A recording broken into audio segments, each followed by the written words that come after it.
Resumen del libro El radiofonista pirado Noche 1. Un viaje por el pensamiento. El radiofonista pirado se cuela en una emisora de radio y comienza a transmitir un programa filosófico de radio en misterio para cumplir su sueño, puesto que el director no le logró caso cuando se lo ha propuesto.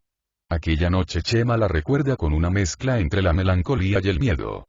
Empezó el software muy nervioso presentando el software de qué iba a hacer y cómo y comentando de filosofía del comienzo de un viaje por los pensamientos. Él invitó a sus oyentes que todavía no sabía si le estaban oyendo al viaje más atrayente que jamás hayan llevado a cabo un viaje por los pensamientos, un viaje plagado de aventuras, y de cuestiones, un viaje en el que subirán a las montañas más altas y bajarán a las cuevas más profundas y oscuras. Y así animando a sus oyentes decidió seguir el software y lo acabó muy contento y feliz de que aunque nadie hubiera llamado él había conseguido arrancar la primera noche del programa. Noche 2. Mito y logos.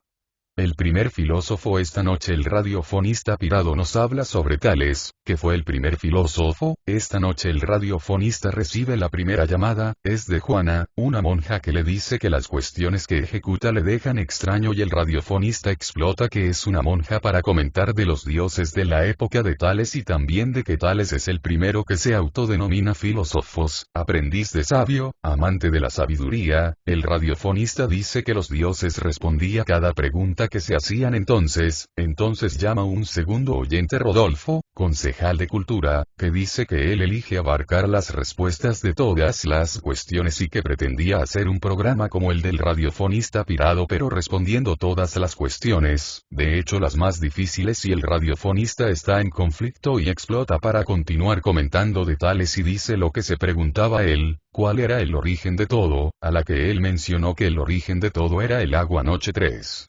Zenón y la tortuga filósofa. El radiofonista se proporciona comentar sobre la historia que contó Zenón pero entonces llama un científico Calo que dice que el origen de todo era el Big Bang puesto que según él, el agua es el Big Bang, el hidrógeno y el helio de la colosal explosión, pero entonces llamó Juana y le mencionó que se equivocaba con lo del Big Bang puesto que alguien o algo tendría que prestar la orden de que se formará y no siguiera estando la nada y entonces el radiofonista le dice que entonces el agua de Tales es Dios cuando Tales lo que logró fue criticar a los dioses y entonces Juana le responde que a los dioses sí, pero a Dios no. Entonces se despiden Calo y Juana y dejan contar al radiofonista la crónica de Zenón que cuenta que en una carrera entre Aquiles y una tortuga, la tortuga le pide a Aquiles que le deje 1 metro de virtud, entonces este posibilita entre carcajadas y cuando llega a la misión primero escoge aguardar abarcar que le decía la tortuga. Al cabo del tiempo cuando llegó la tortuga le mencionó que no por haber llegado antes había ganado, porque todavía no le había alcanzado. La explicación que dio fue que al ofrecerle virtud jamás podría alcanzarla puesto que cuando él llegue a su altura la tortuga habrá paseo a una distancia que el corredor no había paseo aún y cuando llegará a esa distancia otra vez lo mismo y así siempre.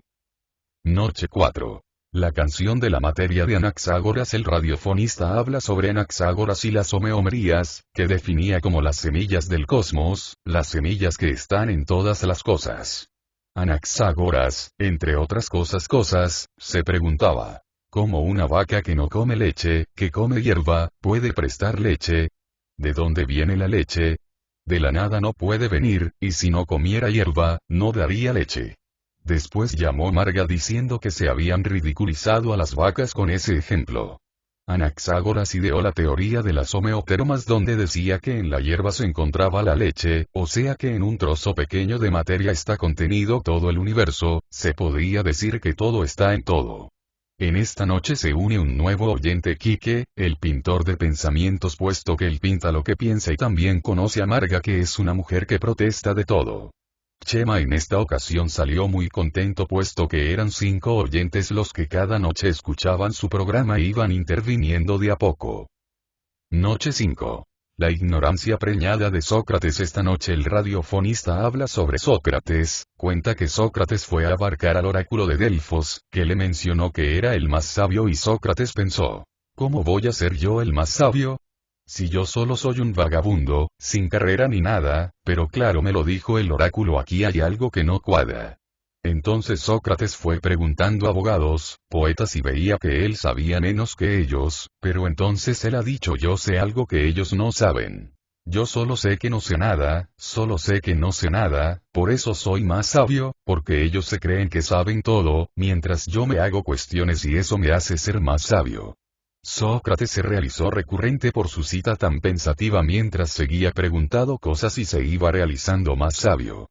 Después llamó Ángel preguntando que si le pasó algo a Sócrates después de su hallazgo y el radiofonista le respondió que Sócrates se le acusó de corromper a los jóvenes con sus ideas.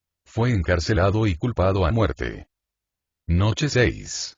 Platón y los mitos de las cavernas. El radiofonista empieza la noche comentando sobre Platón y el mito de las cavernas. Este mito cuenta la crónica de unos prisioneros que estaban encadenados en las rocas de una oscura caverna, lo único que veían era pasar por la pared de la caverna unas sombras deformadas, no podían ver más ni desplazarse más porque estaban atados. Un día se soltó uno y se topó de cara con la realidad, se percató de que vivían en una caverna y que había un mundo exterior. Con esta historia Platón quiso exhibir su teoría de las ideas, que dice, que el planeta en el que vivimos es una cueva y nosotros los prisioneros, y que todo lo que observamos no son más que copias del verdadero mundo, ese que él llama el planeta de las ideas. Como siempre y antes de que amanezca completamente el radiofonista despide el software. Noche 7. Teles platónicas. Esta noche y las siguientes el radiofonista se dispone a desenterrar a Platón con la más grande fuerza que a ningún otro. En esta noche el radiofonista pone un caso de muestra del mito de las cavernas con la televisión, en el cual dice que las series y los programas que observamos, dice la multitud que lo hacen están en la caverna, que es el planeta ideal y que nosotros lo que los observamos nos encontramos en el exterior, en el planeta real. O sea, que en la serie sería el planeta de la caverna donde no hay un exterior y que se vea la verdad, pero no es así puesto que hay cosas que en las series y los programas pasan y que jamás pasarán en la verdad. Nosotros los expectantes de la serie somos los de todo el planeta real que observamos a aquellas personas en la caverna. Noche 8. Detergentes platónicos. Hacía numerosas noches que nadie llamaba al programa. Chema pensaba que podrían haberse asustado con Platón o de él. Se encontraba preocupado. Menos mal que esa noche nada más empezar llamó Ana a una única oyente que se incorporaba. Ella era una quiere de casa con un toque filosófico y le planteó una curiosa iniciativa casera y platónica. Ella le preguntó si un detergente que asegura blancura especial podría ser una de esas ideas de Platón. ¿Podría ser ese el planeta de las ideas si fuera ese el planeta real cuando no hay blancura especial?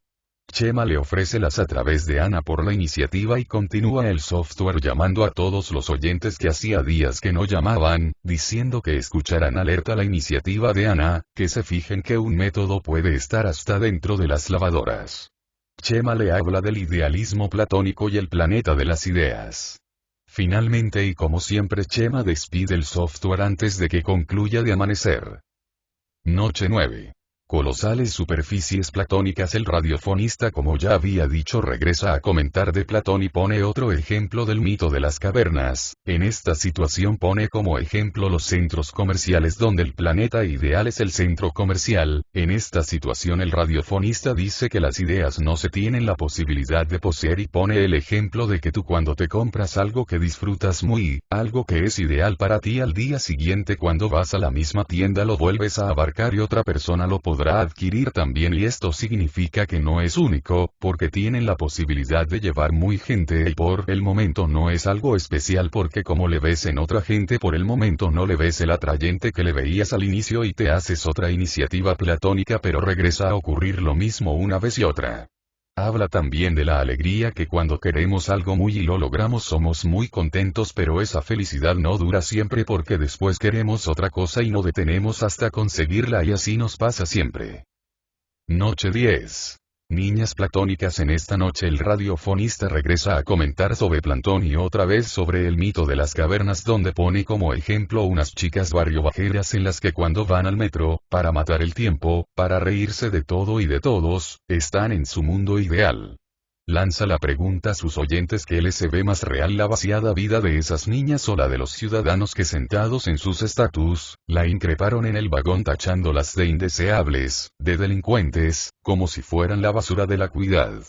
Chema descubrió y comprendió a Platón, decía que tenía razón, que se inventaron dos mundos, que hay dos mundos, el real y el ideal, el de las sombras y el de las ideas, el de las fotocopias y el de los modelos auténticos, el de la cárcel del cuerpo y del statu quo del alma. Con estas reflexiones continuó comentando del tema, del realismo, de las utopías sociales, aguardando a que sus oyentes le comprendieran y le escucharan atentamente desde el otro lado. Y así como cada noche al terminar y al llegar el amanecer se despide. Noche 11.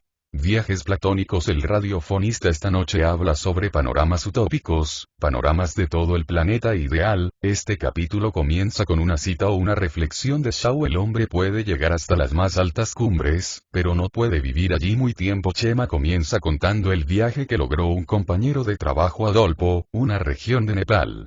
A Chema enseguida se le encendieron las luces y pensó: ¿un viaje en un espacio geográfico podría ser un espacio platónico?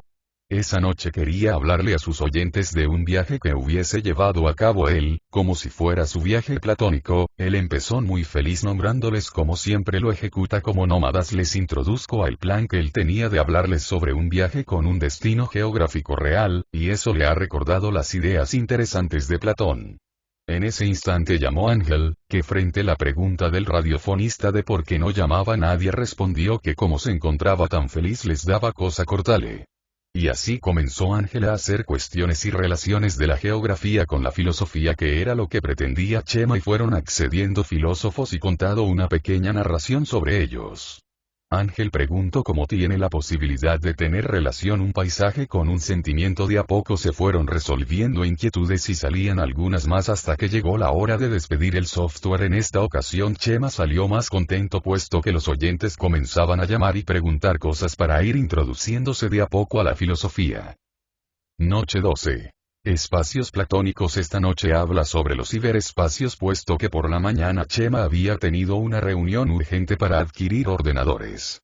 Él ya tenía el tema para comentar aquella noche y como siempre esperaba con ansia la llegada de la noche para dejar volar sus expresiones por los aires y abarcar que sus oyentes estaban ahí como cada noche. Él empezó el software relacionándolo con Platón puesto que en los mundos virtuales, o más bien situación virtual, el tiempo no pasa, es un sitio sin muerte, sin espacio, sin tiempo, es todo relacionado con las características de Platón. Chema empezó diciendo que la verdad virtual no es precisamente una situación puesto que los actos no los hacemos propiamente nosotros, puesto que cuando rompemos o matamos a alguien en una situación virtual no somos nosotros quienes hacemos ese acto, ni quienes nos ensuciamos las manos. Llamó Quique el pintor y este pidió si podía leer una cita de Ernesto Sábato. Esta noche finalizó con la cita de Ernesto Sábato. Noche 13. El cariño platónico. Esta noche el radiofonista continúa con Platón y en esta ocasión habla del amor platónico. El radiofonista viaja en el tiempo para preguntarle a Platón el porqué del nombre del amor platónico. Entonces cuenta una historia donde un hombre llamado Poró se conquista de una diosa, de Afrodita. Entonces en un ingreso de pasión corrió hacia Afrodita y le ofreció todo su ser, pero Afrodita se limitó a mirarle por arriba del hombro. Entonces Poró salió a una taberna, se emborrachó y acabó enamorándose de una mendiga llamada Penia puesto que no había conseguido a ese amor especial llamado Afrodita. Noche 15. El perro de la filosofía. Diógenes. Esa noche, el radiofonista quiso desconectar y tomarse las cosas algo de broma, y no encontró a nadie mejor que a Diógenes. Diógenes, fue desterrado de su tierra, colocado adjuntado con su padre por malversar fondos públicos y salió a Atenas, pero antes de marchar condenó a sus paisanos a quedarse en su tierra. Atenas fue el sitio donde salió a vivir después de ser desterrado. Allí se dedicó a echar una ojeada a eso que se encontraba realizando mal en la localidad. Se enteró de que hace algunos años mataron a Sócrates, un hombre que dedicó toda su crónica a hacer el bien a los demás y a intentar hacerles dudar. Platón, que tenía una academia. Allí estudiaba todo el planeta que quisiera hacer algo en la vida y si no se podía ingresar en la academia por la dura rivalidad que existía, se encontraba Liceo, otro centro educativo de élite comandado por Aristóteles. Diógenes no tenía nada que hacer y lo que logró fue tirar su ropa, coger un tonel y un cuenco para beber y comer. Allí, decidió realizar la escuela de los perros y se llamó a sí mismo Diógenes el perro puesto que vivía con ella en un basurero. Diógenes salió realizando recurrente y el mismísimo Alejandro Magno quiso salvarle de la pobreza, pero este no accedió y murió donde quiso, en el basurero con los perros. Después de esta historia todos han comenzado a opinar y prestar sus ideas sobre la actitud de Diógenes. Esa noche llamaron todos a la emisora y brindaron su opinión y el radiofonista quedó satisfecho con la noche. Noche 16. San Anselmo afirma que Dios existe. Esa noche, prometía ser polémica, el radiofonista hablaría de la presencia de Dios. Se disponía a comentar de San Anselmo, que con un argumento quiso exhibir la presencia de Dios. Chema empezó con las típicas cuestiones de siempre, pero en esta ocasión semejantes con la presencia de Dios. Todos los intelectuales querían tener la prueba de la presencia de Dios, pero la prueba más fulminante de todos los tiempos y el argumento más extremista y que podría ser riesgoso para los ateos porque podrían terminar suponiendo. El argumento de don Anselmo fue: todo el planeta tiene dentro de sí la iniciativa de un ser superior. Calo respondió definiendo científicamente lo que era un ser superior.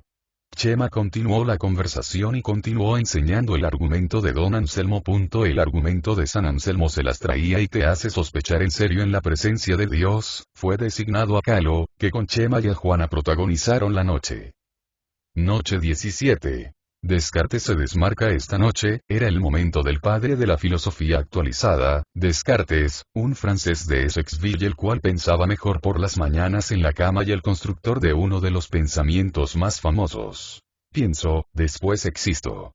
Chema dice que desde Descartes hasta esta época únicamente hemos cambiado, sin embargo desde Descartes hacia atrás sí se produjeron cambios.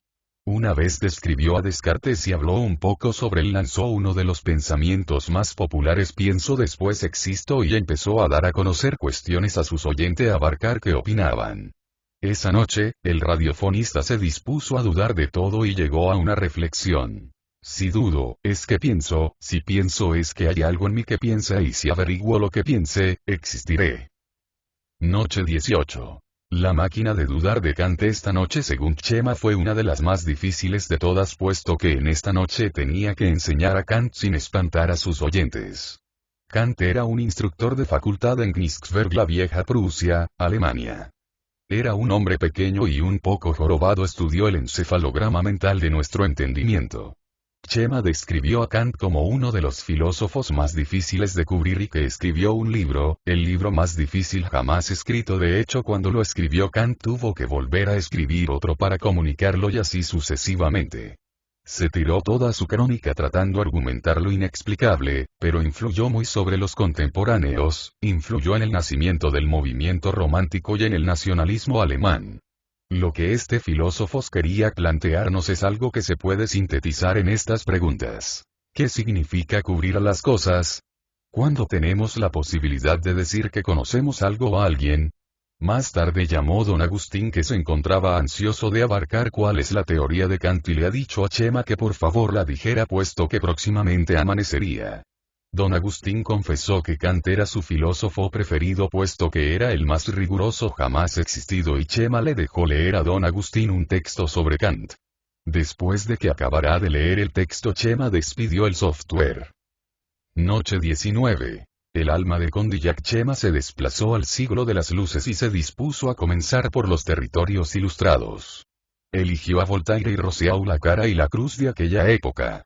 Volvió a comentar de Platón en esta noche, puesto que su pensamiento marcó nuestra civilización y su cita: el cuerpo es la cárcel de alma, ha tirado el cuerpo por los pisos.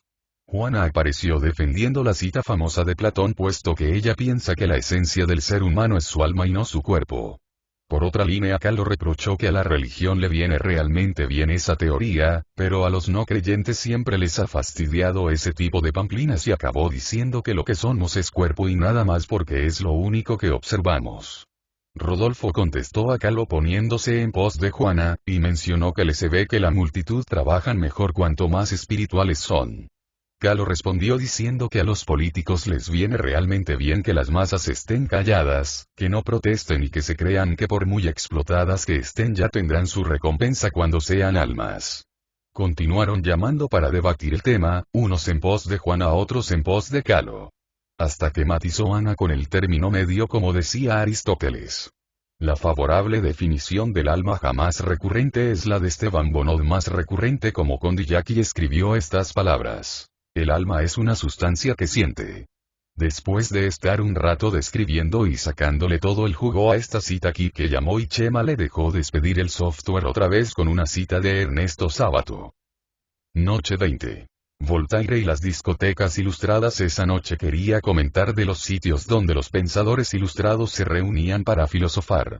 En aquella época la filosofía era muy recurrente. Voltaire, un pequeño hombre de lengua viperina, pertenece a los individuos más brillantes y populares de la Ilustración. Voltaire se solía reunir en un salón donde se reunía con más intelectuales para comentar y debatir sobre lo que no les agrada. Los salones donde se reunía no pertenecían a la corte de Luis XV, lo que allí se practicaba no eran juegos verbales. Esas reuniones secretas fueron la semilla de lo que después pasó en Francia y que después pasó en el resto de todo el planeta. La Revolución Francesa, uno de los colosales hechos de la historia contemporánea, y en esa revolución tuvo parte destacable de la culpa la filosofía. En esos sitios había varios libros, modificados y sin cambiar, y varios de esos libros estaban prohibidos, y eso aumentaba su interés. El radiofonista esa noche lo que hace es una comparación de esos sitios de la Edad Media con los sitios de en este preciso momento, y hace una clara comparación con las discotecas, que es un espacio donde va la multitud a cubrir a otra con música alta y ruido de fondo, etc. Y noche 21. Rousseau, el paseante solitario. Esta era la noche de Rousseau. Chema llevaba desde hacía numerosas noches con la mosca detrás de la oreja por la llamada del oyente fantasma, y las cosas no le cuadraban muy. Lo que tenía que ocurrir iba a ocurrir, y Chema, decidido, empezó a comentar de Rousseau. Esa noche hablaría de la otra cara del siglo de las luces, la cara oculta, la cara cutre, la cara del fracaso, aquel que no encontró su sitio en aquella sociedad iluminada.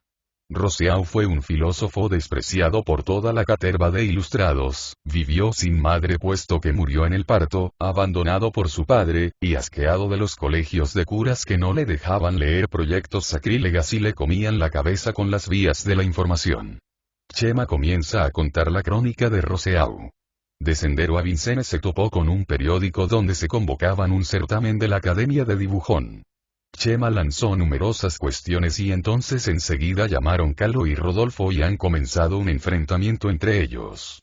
Rodolfo mencionó que el hombre es bueno por naturaleza, pero que se va realizando malo según lo vayan intentando tanto la sociedad como los entendimientos que va consiguiendo. Calo respondió a Rodolfo manifestando que no se encontraba según él, y le dice que el hombre, si está cabreado, lo paga con la persona que tiene al costado si ve que es más débil que él, si no es a ir al almacena. Continuaron distribuyendo críticas y opinando sobre el tema. Chema, después de cortarles su disputa, continuó con el tema de Rousseau. El después de ayer la novedad cambió el rumbo de su crónica y descubrió que el hombre se encontraba en riesgo, la raza humana entera, y cómo el hombre se convertiría en un pelele si seguía actuando sin ton ni son, y intuyó que la alegría solo es un estado de la naturaleza, el hombre es bueno por naturaleza y la sociedad lo corrompe. Y con estas reflexiones de Rousseau despidió el software. Noche 22. Marx y la revolución. Esta noche era la de Marx, ese filósofo desahuciado de la sociedad de la cual formamos parte por estar pasado recurrente. Sus teorías son solo pasto de divulgaciones mentales de algún que otro catedrático o de algún nostálgico que antes de reposar se lee unos párrafos del Capital. Ya nadie lee a Marx y ya nadie piensa en lo que ha dicho, y ha dicho cosas como que el hombre vive alienado en su trabajo, puesto que el producto de sus manos no le forma parte a él, sino a otro, al amo, al dueño de los medios de producción, y que el hombre es únicamente una sección en la maquinaria recurrente. Chema piensa y dice que se han aprovechado de nuestras fuerzas y que es la hora de la revolución, de la pelea de clases, del socialismo, primer paso hacia el comunismo, que hemos de pelear por una tierra donde todo es de todos, por una tierra donde no existan desigualdades, por argumentos económicos ni sociales. Lo cierto es que ya ningún trabajador vive en las condiciones miserables de antes, nadie trabaja con aquellas jornadas infinitas para cobrar nada más que lo mínimo, y ya nadie trabaja siendo deteriorado. Ya ningún trabajador ha de pelear por los derechos esenciales, que fueron conseguidas a través de luchas sociales y profundas, de hecho violentas. Chema comienza a preguntarse cuándo hemos evolucionado en este preciso momento vivimos muy superior con numerosas viviendas, coches, hoteles para que cada uno vea lo que desee. En este preciso momento se tienen vacaciones, teléfonos, etc. pero sigue diciendo que nos encontramos viviendo en la misma sociedad, que somos los mismos perros con diferentes collares. Ana y Ángel se inician en una disputa sobre el tema y después de un rato Chema los corta y súbitamente llama el oyente fantasma. Este le comienza a hacer cuestiones refiriéndose a sus oyentes, abriéndole los ojos, diciéndole que lo que desean es ser ellos los filósofos, ser ellos los individuos primordiales, y este acabó diciéndole que él diga su nombre, que sea uno más del grupo y que sea la revolución de los pensadores recién nacidos. Noche 23. Después de las expresiones del oyente fantasma, Chema no ha podido conciliar el sueño y tampoco ha podido concentrarse en el trabajo. Estuvo numerosas noches sin hacer el software y se había quedado por Marx, aún le faltaban varios. Reflexionando pensó que era verdad lo que había dicho el fantasma, en los últimos programas las cosas habían cambiado y él debía sentirse orgulloso de ser la causa de ese cambio. Le parecía atrayente que podía ser en la noche de Carlos Marx cuando el fantasma volvió a llamar. Él había enseñado a sus oyentes que existía un mundo diferente al nuestro y que se podía viajar a través del pensamiento. Él les había enseñado los sitios donde vivieron los filósofos, sitios donde podían volver a vivir, había desenterrado a los muertos para enseñar a los vivos una forma diferente de ver el planeta, pero en este preciso momento era la hora de la revolución de los pensadores recién nacidos. Una revolución pacífica, donde las únicas armas serían las ideas de cada uno y el único método el diálogo. Chema pensó que debería ser uno más y así se lo quiso hacer a sus oyentes, pero no sabía la forma de cómo hacérselo abarcar, cómo hacerles abarcar que el software va a ser de todos, y que se van a comunicar ideas sin abarcar cómo son y sin verse las caras. Él quería decirles que había sido una lástima no haberse dado cuenta antes de lo que pedían y que desde en este preciso momento ellos y él iban a ser los individuos primordiales del programa. Y así lo logró abarcar la noche 23. Esa era la noche donde tenía que decirles a sus oyentes en este preciso momento, individuos primordiales del programa, todo lo que había reflexionado. Empezó tan nervioso como la primera noche, no sabía cómo disculparse y entonces la voz de Ángel mencionó su nombre seguido de un "no te impacientes". Chema, desconcertado, no sabía cuándo ni cómo había dicho su nombre y no sabía cómo ellos lo sabían, entonces lo preguntó. Entonces Ángel le confesó a Chema que la iniciativa del fantasma había sido de todos ellos, para hallar decirle que todos querían ser ayudantes en igualdad de condiciones. Chema empezó a contemplar las cosas esa noche, dialogaron todos sobre el tema, todos empezaron a prestar ideas, a ponerle el nombre al nuevo programa, etc. y Chema despidió el software indeciso, y el software quedó con el nombre de los pensadores recién nacidos. Noche 24. Quejas. Esa noche, el radiofonista esperó a que comenzaran los oyentes. Marga comenzó la noche sugiriendo una secuencia de quejas contra la sociedad de hoy. Opinaba que la sociedad de hoy les había robado las expresiones y los conceptos para proporcionarles otro método, sin vida y sin alma. Los demás le dijeron que se explicase mejor, que no lo comprendían del todo. Marga, encantada, se dispuso a explicarles su tema con un caso de muestra como la memoria. Ella dice que antes se le llamaba memoria a la facultad de un sujeto para acordarse las cosas, en este preciso momento se le llama memoria a otras cosas como la memoria de un PC, y ella se pregunta si acaso un PC o una máquina tiene la posibilidad de tener memoria. Con este ejemplo lo entendieron todos y han comenzado a debatir y a expresar sus ideas y críticas. Todos empezaron a quejarse. Uno se quejaba de que la memoria era de las máquinas, otro de que la definición de las cosas sea alta o baja, otro de que los móviles sean aparatos telefónicos que tienen la posibilidad de hallar que alguien actúe aunque sea para cometer un delito, otro de que las acciones sean algo más económico que personal, etc. Todos debatieron y se quejaron de toda clase de cosas. Aquella noche acabó como empezó, con quejas de toda clase.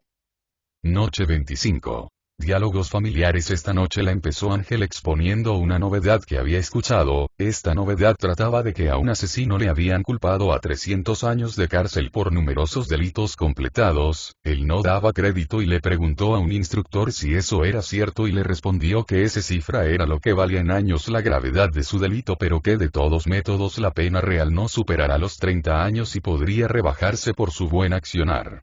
A Ángel eso le parecía muy mal puesto que había matado a numerosos chicos y esa condena tendría que ser más alta o de hecho perpetua y se dirigió a su madre preguntándole si le parecía justo y lógico eso. La conversación y la disputa seguía sobre el tema y era una conversación madre-hijo en esta noche. Se afirma que otra oyente es la madre de Ángel, Ana, y ellos dos se pasan opinando toda la noche enseñando la novedad expuesta por Ángel. La madre de Ángel intenta hacerle contemplar a su hijo que la maldad muchas veces hace aparición por culpa de la ignorancia y no por una mala intención. Esta noche fue primordialmente del gusto del radiofonista, puesto que le gustó escuchar cómo una madre y un hijo exponían sus inconvenientes de una manera filosófica en la radio. Noche 26. Ficciones. Esta noche la comenzó Quique, quien después de escuchar a Ana y a Ángel, también quería contar su crónica. Quique contó su crónica como ha podido, cortado numerosas oportunidades por los oyentes, trataba de su enamoramiento frente a una niña que se llama Clara el día de su primera exposición. La crónica de Quique le planteaba cuestiones que tenía la duda en dar a conocer a los oyentes, cuestiones sobre el arte, las obsesiones, los enamoramientos y al terminar la historia, los oyentes se percataron de que la crónica de Quique era inventada y de que había estado ocasionando a los oyentes para que ellos también crearan sus propias historias. Esa noche, el radiofonista se quedó reflexionando un rato, se encontraba impresionado de cómo los oyentes habían evolucionado y de cómo exponían sus cuestiones y debates. Noche 27. Partidos. Esta noche, se descubrió una única faceta de Juana y pasa que le gustaba el fútbol. Juana, tuvo un método un poco extraña, pero a la vez entretenida. Juana decía que observando un partido de fútbol podías imaginarte y preguntarte varios de los pensamientos de los filósofos de más grande popularidad. Juana quería exhibir que en toda clase de sitios existe la filosofía y que en 2 horas de partido puede demostrarles que se tienen la posibilidad de plantear los mismos problemas que se han planteado los filósofos durante los siglos. Empezó Juana a retransmitir el partido y comenzó a hacer muchas cuestiones. Nada más comenzar todos filosofaban y hacían cuestiones. Juan tuvo que cortarlos para seguir. La noche continuó y se seguían realizando cuestiones por cada acción que hacían los players.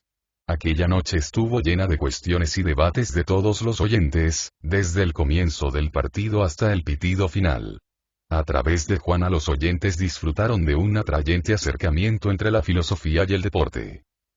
Noche 28. Objetos. Esta era la noche de los elementos. Don Agustín, que era el que solía estar más callado, ha propuesto en esta ocasión un juego apoyado en la crónica de la filosofía y relacionado con elementos cotidianos.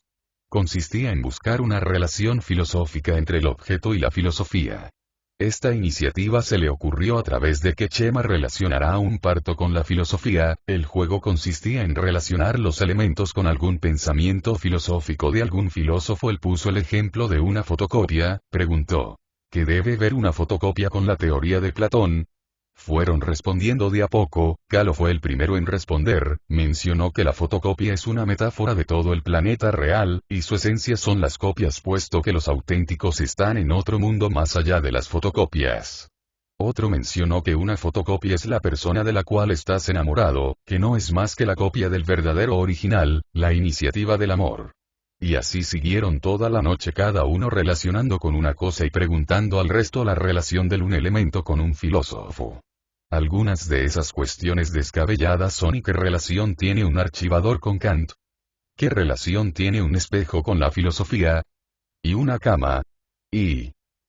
Noche 29. Misterios revelados. Esta noche, iba a ser la última y ningún oyente, ni el radiofonista se lo esperaban. En esta ocasión, fue Calo quien ha propuesto algo, tenía que ver con debatir las novedades. Empezó con una novedad de una chica que había vivido toda su crónica con las gallinas en una región montañosa de Perú. Esta novedad causó un enfrentamiento sobre numerosas cuestiones y es un sujeto la chica encontrada. Piensa. Esta última pregunta abrió más el combate entre Juana, quien defendía que aunque no se consiga expresar un pensamiento con el lenguaje, se puede dudar, y entre Calo, quien defendía lo opuesto, que si ella ha vivido con las gallinas desde que nació se sentirá gallina y no humano, se comportará como las gallinas y hablará como las gallinas. En medio del combate, súbitamente, sonó el teléfono, llamaba a la persona que iba a llevar a la luz el software pirata. Era el padre de Ángel, el marido de Ana llamaba quejándose, de lo muy que se encontraba cambiada su familia a causa del programa y advirtiendo al radiofonista de la llamada realizada a la policía y a sus jefes. Después de esa llamada, no volvió a sonar el teléfono, el silencio se apoderó de la noche y fue roto por las sirenas de la policía, que detuvo al radiofonista.